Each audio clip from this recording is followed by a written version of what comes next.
बांग्लादेश में अवाम जीत गई और डिक्टेटरशिप हार गई। स्टूडेंट्स का प्रोटेस्ट रंग ले आया है और बांग्लादेश की हसीना वाजिद का 15 साल का दौरा हुकूमत ख़त्म हो चुका।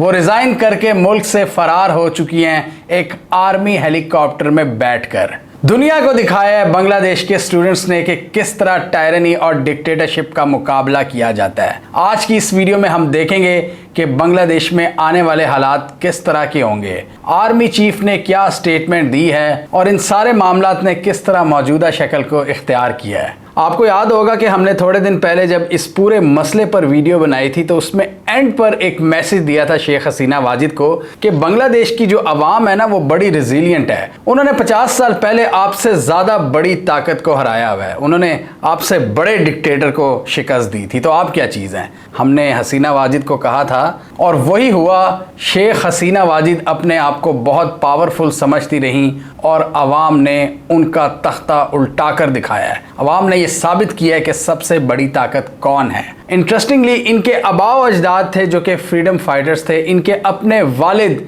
इस मुल्क के फाउंडर थे शेख मुजीबुर रहमान। और आज जब वो कब्र से ये सारी सूरत हाल देख रहे होंगे, आज वो बड़े शर्मिंदा होंगे कि जिन डिक्टेटर से हम लड़ते रहे उनकी बेटी आज खुद वही डिक्टेटर बन गई, उसी लेवल का जुल्म और जबर ढाने लगी। तो डेफिनेटली शेख मुजीबुर रहमान भी बड़ा सरप्राइज होते अगर वो ये सारी सिचुएशन अपनी आंखों से देख रहे होते।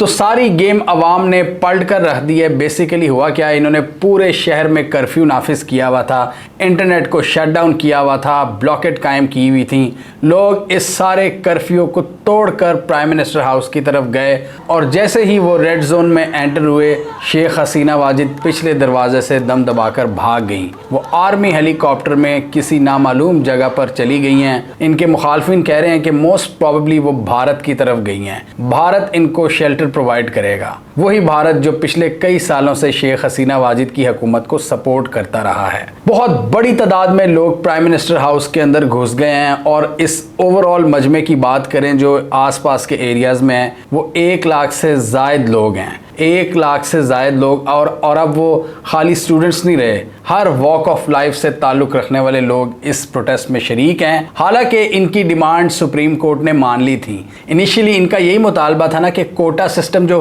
फ्रीडम फाइटर्स के लिए आपने 40% रखा है, 40% उसको एबॉलिश किया जाए। इस कोटा सिस्टम को इन्होंने 5% कर दिया था, सिर्फ 5%, और उन्होंने मान लिया था कि 93 to 95% गवर्नमेंट जॉब्स अब मेरिट पर दी जाएंगी। स्टूडेंट्स का ये मुतालबा था कि मेरिट को ज़्यादा फ़रोग दो, ना कि फ्रीडम फाइटर्स के बच्चों को। उन्होंने कहा था कि अब 1971 वाली सूरत हाल नहीं है, हम भी बांग्लादेशी हैं, वो भी बांग्लादेशी हैं, हमसे इतनी डिस्क्रिमिनेशन क्यों? 40% कोटा फ्रीडम फाइटर्स के बच्चों के लिए क्यों? हम भी बांग्लादेश के बच्चे हैं। ये सारा मामला शुरू हुआ था, सारी लड़ाई इस मामले से शुरू हुई थी। पहले तो शेख हसीना वाजिद की हुकूमत नहीं मानी, इन पर हमले करवाती रही, इन पर डंडे बरसाती रही, इन पर गोलियां चलवाती रही, और जब देखा कि स्टूडेंट्स ने फाइट बैक किया है तो सुप्रीम कोर्ट मामला चला गया और सुप्रीम कोर्ट ने इस हवाले से डिसीजन दिया। लेकिन उसके बाद भी लोग पीछे नहीं हटे। लोग पीछे इसलिए नहीं हटे कि लोगों ने कहा कि हमें अब उस चीज़ की अकाउंटेबिलिटी देनी पड़ेगी हुकूमत को जो इसने इतने ज़्यादा हमारे लोगों को मारा है। 300 से ज़ायद हलाकतें हुई थी और कई हज़ार लोग ज़ख्मी हुए थे। इसमें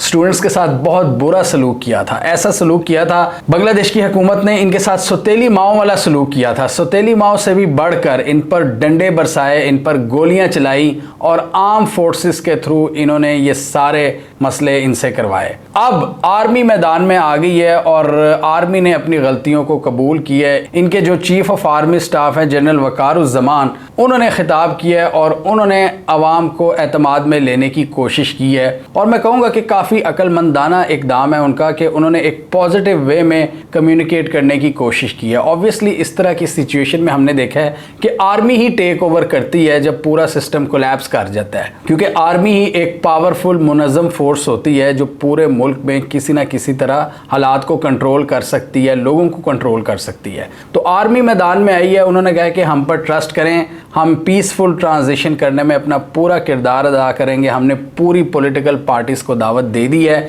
हम उनके साथ इंगेजमेंट्स करेंगे, बातचीत करेंगे, एक इंटरिम गवर्नमेंट बनाई जाएगी और उसके बाद इलेक्शंस का इनेकाद किया जाएगा, फ्रेश इलेक्शंस का। वैसे जनरली तो हमने देखा है कि आर्मी जब आती है तो दावे तो बड़े बड़े करती है कि हम इलेक्शंस करवाएंगे, हम पीसफुल ट्रांजिशन करवाएंगे, लेकिन बहुत दफ़ा होता है कि आर्मी अपने वादे से फिर जाती है। ये हमने सूडान में भी देखा हुआ है, ये हमने पाकिस्तान में भी देखा हुआ है और हमने ये बांग्लादेश में भी देखा हुआ है। पाकिस्तान में आपको याद है ना, जब जनरल ज़ियाउल हक ने टेक ओवर किया था तो उन्होंने अपनी स्पीच में कहा था कि हम बहुत जल्द इलेक्शंस करवाएंगे, लेकिन वो इलेक्शंस कभी भी नहीं हुए और वो गैर जमाती इलेक्शंस की जानिब बढ़ गए। मतलब गैर जमाती इलेक्शन क्या उसका कॉन्सेप्ट है कि पॉलिटिकल पार्टीज़ को ख़त्म करके इलेक्शंस करवाए जाएँ। ये कैसे इलेक्शन होते हैं? तो ये इस तरह के हमने फिर मजाक देखे थे अगले 10 साल में, और जब तक जनरल ज़ियाउल हक का तैयारा फटा नहीं था तब तक पाकिस्तान में इलेक्शंस नहीं हुए। और सूडान में भी हमने ऐसी ही सूरत हाल देखी है। दूसरे अफ्रीकी ममालिक में भी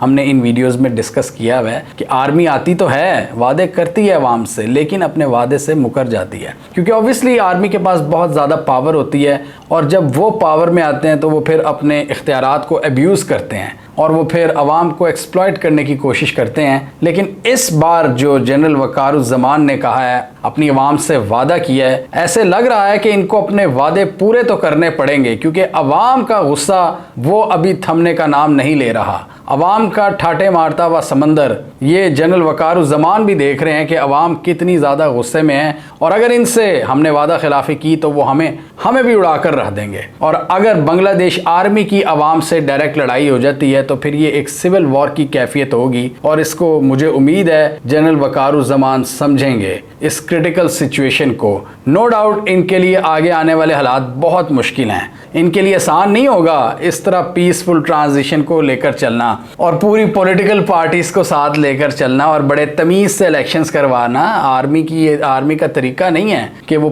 पीसफुल तरीके से इलेक्शन करवाए। वो पीसफुल तरीके से जंगें तो करवा सकते हैं, लेकिन पीसफुल तरीके से डेमोक्रेटिक सॉल्यूशंस नहीं निकालते। ये हमने हिस्ट्री हमें यही बताती है। लेकिन बहुत बड़ा इम्तिहान है इनके लिए। पता लग रहा था जब ये स्पीच कर रहे थे कि ये भी थोड़े से घबराए हुए थे, और इन्होंने भी कुछ जिम्मेदारी कबूल की है, क्योंकि इन्हीं को यूज़ किया है शेख हसीना वाजिद ने लोगों के ख़िलाफ़। इनकी जो डिफरेंट पैरा मिलिट्री फोर्सेस हैं, और एक फोर्सेस को तो रैपिड बटालियन एक्शन को अमेरिका ने बैन भी किया हुआ है, सैंक्शन किया हुआ है, क्योंकि इन्होंने पॉलिटिकल ऑपोजिशन पर बहुत ज़्यादा जुल्म ढाए थे इलेक्शन से पहले।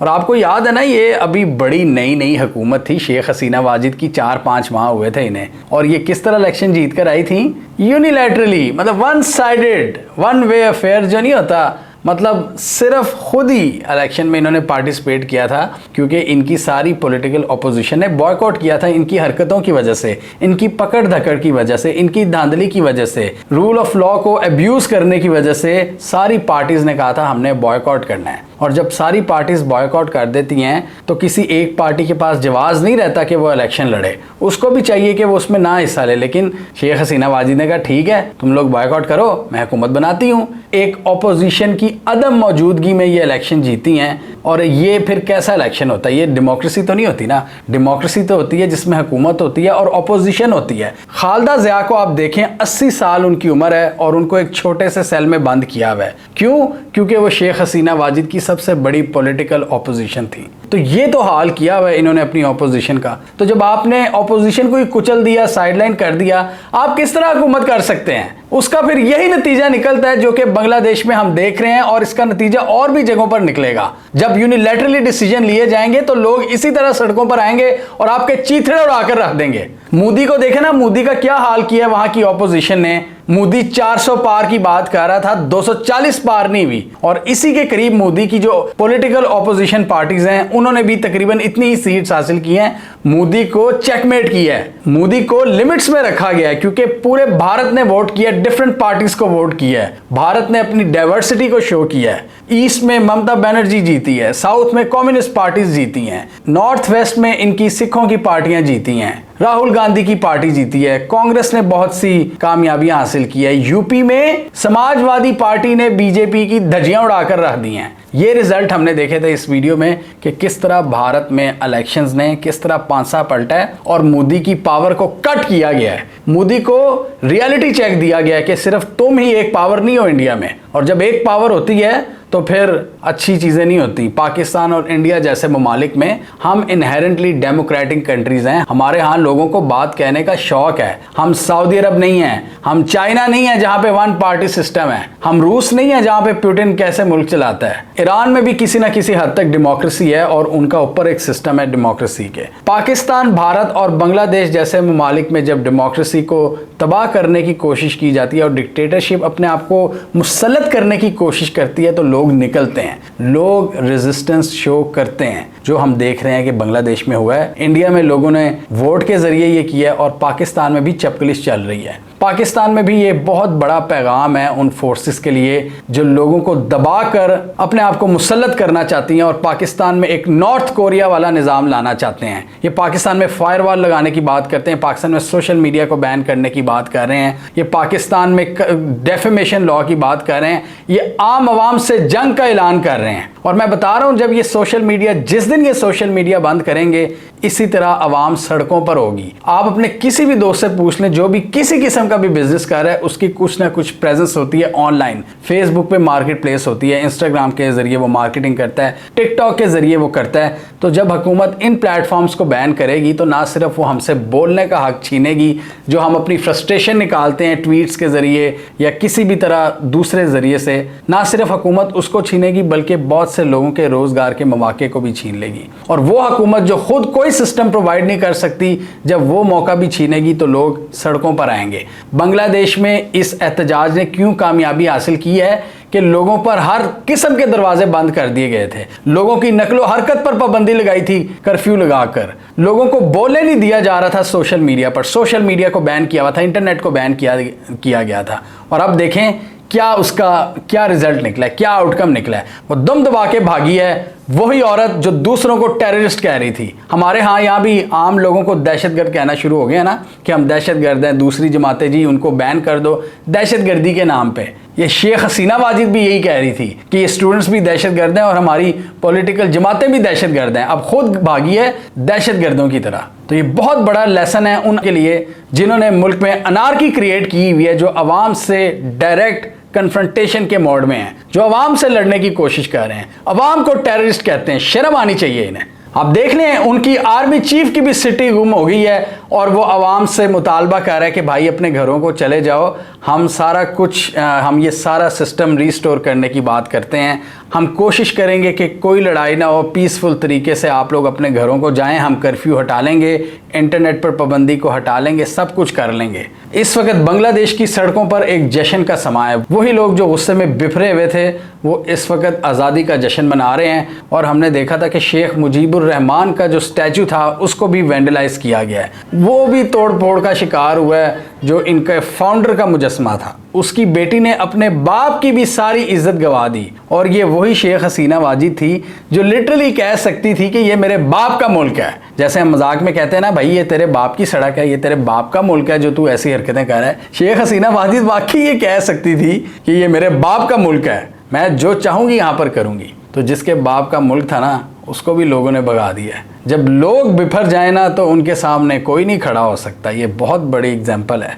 जिस औरत के अंदर सारा सिस्टम था, सारी आर्मी, सारा पूरा उनकी ब्यूरोक्रेसी और पॉलिटिकल पार्टीज को जिस तरह उसने दबाया हुआ था, एक चीज़ के सामने वो खड़ी नहीं हो सकी और वो थी अवाम। अवाम पर जिस तरह उसने डंडे और गोलियां बरसाई, 300 से ज़ायद लोगों को मारा, ये इनफ इज़ इनफ था। हालांकि सुप्रीम कोर्ट मान भी गई थी, लोगों की डिमांड्स पूरी हो भी गई थी, लेकिन लोगों ने कहा कि नहीं जी, हम अभी घर नहीं जाएंगे जब तक इन 300 लोगों की अकाउंटेबिलिटी नहीं होती। एक तरफ आप कह रही हो, आप पीस की बातें कह रही थी, लेकिन उसके बावजूद आपने लोगों पर जुल्म ढाए हुए थे। आप कर्फ्यू नहीं ख़त्म कर रही थी, इंटरनेट पर बैन वैसे ही कायम था, आपकी हरकतें वैसी ही चल रही थी। और मोहतरमा थोड़े दिन पहले एक रेलवे स्टेशन पर गई थी और वहाँ की बर्बादी देखकर इनके आंसू निकल आए थे। मुझे उन हुकूमतों पर बड़ी हैरानी होती है जो मोनूमेंट्स और इंफ्रास्ट्रक्चर के जलने पर बड़ा दुख का इजहार करते हैं, लेकिन आम इंसानी जान को मारते हुए इनको कुछ नहीं होता। ये मोनूमेंट्स वगैरह सारा इनके अपना प्रोपेगेंडा होता है, ये उसके लिए लगाए जाते हैं ये सारे मुजस्मे और मोनूमेंट्स और पता नहीं क्या क्या, जबकि आम इंसान की इज्जत इनके यहाँ नहीं होती। पहले आम इंसान की इज्जत करना सीखें, उसके बाद मुजस्मों की कदर करें। लोगों ने शेख मुजीबुर रहमान के मुजस्मे को भी नहीं बख्शा, जो उनका फाउंडिंग फादर था। लोगों ने तो थोड़े दिन पहले एक नॉन कोऑपरेशन मूवमेंट भी शुरू कर दी थी, सिविल डिसोबीडियंस की, जिसमें वो एक दूसरे से कह रहे थे कि अब हम कोई टैक्सेस नहीं देंगे, कोई बिजली के बिल नहीं देंगे। और लोगों ने सक्सेसफुली इस मूवमेंट को कामयाब बनाया है, इस हुकूमत को फारिग किया है, शेख हसीना वाजिद को मुल्क से भागने पर मजबूर किया है। आप देखें, यहाँ कश्मीर में प्रोटेस्ट हुए थे, पाकिस्तान की सरकार मानी थी कि नहीं कि इनके बिजली के बिल काम करने हैं, और यहाँ पर बाकी पाकिस्तान को देखो 65 रुपये फी यूनिट बिजली का बिल दे ही जा रहे, कह रहे हाँ सर और मारो हमारे सर पे। ये कोई एहतजाज नहीं करते, ये कोई रेजिस्टेंस नहीं दिखाते। मुझे समझ नहीं आती कि ये कब तक ये जुल्म सहते रहेंगे। लगता है अभी इनकी जेबों में पैसे हैं। जिस दिन इनका थ्रेशहोल्ड ख़त्म होगा, वो जेब में जो पैसे हैं, बिल्स की तादाद जब उससे ऊपर जाएगी ना, फिर मैं देखूंगा यहाँ भी क्योस एक बर्पा होगा। ऑलरेडी हम देख रहे हैं कि मसले मसाइल तो चल रहे हैं स्टेट के साथ। कभी कोई पार्टी एहतजाज कर रही है, कभी कोई ग्रुप, कभी कोई हुकूमत के पीछे पड़ा है, कभी कोई, हर तरफ एक अनारकी का समा है। भाई भाई को कत्ल कर रहा है बिजली के बिल पर, लोगों में नाराज़गियाँ बढ़ रही हैं, सोशो इकोनॉमिक स्ट्रक्चर तबाह हो रहा है, सड़कों पर लोग गिरते हुए नज़र आ रहे हैं। इसी वजह से कि लोगों के अब मीटर शॉर्ट हो रहे हैं, लोगों में अब वो सकत ख़त्म हो रही है। और हमारी हुकूमत सोच रही है कि सोशल मीडिया को बैन कर दे, इस तरह बाकी मुल्क में पीस आ जाएगा। वाह, इतने लोगों का रोज़गार उससे वाबस्ता है। आप एक दफ़ा ज़रा बंद करके तो दिखाएं, फिर यही आवाम जो सोशल मीडिया पर गुस्सा निकालती है ना, ये सड़कों पर होगी, और बांग्लादेश वाली सिचुएशन भी हो सकती है कि इनको भी दुम दबा के भागना पड़ सकता है। मैंने कुछ लोगों से बातचीत की है बांग्लादेश के, और मैंने उनसे जानने की कोशिश की है कि अब जो बांग्लादेश की आर्मी ने कहा है, आप उन पर कितना एतमाद करते हो। तो मुझे यही जवाब मिला है कि लोग पूरी तरह से तो इन पर एतमाद नहीं करते, लेकिन इस वक्त किसी न किसी हद तक डीएस्केलेशन की ज़रूरत थी। और आर्मी चीफ ने जो इनसे बातचीत की है वो काफ़ी एक बेहतर टोन में थी, और उन्होंने रिक्वेस्ट की है कि आप सब घरों में चले जाएं, हम पीसफुल ट्रांजिशन करेंगे। बहुत टफ टास्क होगा आर्मी के लिए, और अपने वादे को पूरा करना भी बहुत ज़रूरी होगा, क्योंकि इससे पहले हमने देखा है पाकिस्तान में, बांग्लादेश में, अफ्रीकन ममालिक में, सूडान वगैरह में, कि आर्मी आ तो जाती है लेकिन वो अपने वादे पूरे नहीं करती। बहुत ज़रूरी है कि आर्मी अपने वादे पूरे करे, पीसफुल ट्रांजिशन करवाने में अपना किरदार अदा करे, सारी पॉलिटिकल पार्टीज़ को बनाए और एक फ्रेश इलेक्शंस करवाए, फ्री एंड फेयर। यहाँ पे अगर आर्मी ने अपनी पावर को अब्यूज़ करने की कोशिश की तो अवाम फिर इन्हें अब्यूज़ करेगी, जिस तरह शेख हसीना वाजिद के साथ अवाम ने किया है। इससे पहले जैसे हमने इस वीडियो में कहा था शेख हसीना वाजिद साहिबा को कि बांग्लादेशी अवाम ने आज से 50 साल पहले आपसे ज़्यादा बड़े डिक्टेटर को शिकस्त दी है, तो अब आप क्या चीज़ हैं। तो अब कोई भी बांग्लादेश में पंगा लेने से पहले अवाम से 100 बार सोचेगा, 100 बार पहले वो सोचेगा कि हमने पंगा लेना है कि नहीं। और जैसे मैंने पहले कहा कि हमारे रीजन के लोग इनहेरेंटली डेमोक्रेटिक है, हमें बातचीत कहने का मज़ा आता है। हम पर कोई पाबंदी लगाता है ना तो वो बहुत बड़ी गलती करता है। यहाँ पर बड़े बड़े डिक्टेटर्स ने शिकस्त खाई है।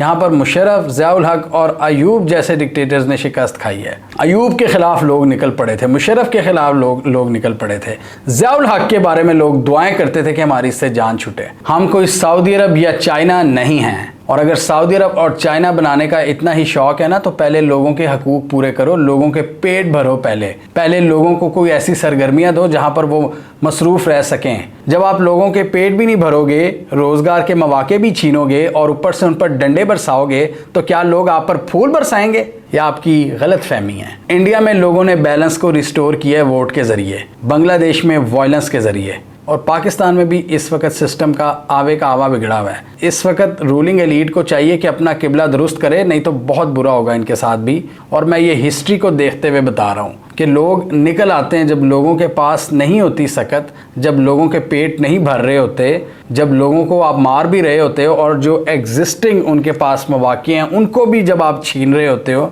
तो फिर लोग आपको नहीं बख्शते। चाहे वो कोई भी रीजन हो, चाहे वो फ्रांस हो, चाहे अमेरिका हो, चाहे पाकिस्तान हो, इनकलाब आकर ही रहता है। बांग्लादेश में हमने देख लिया है, वो भी कभी पाकिस्तान हुआ करता था, यही लोग थे और उन्होंने करके दिखाया है। अब देखना ये है कि आर्मी किस तरह मामलात को आगे लेकर चलती है। हमें कमेंट सेक्शन में बताइए, आपके ख्याल में बांग्लादेश की आर्मी इस सारे मामलात को कंट्रोल कर लेगी?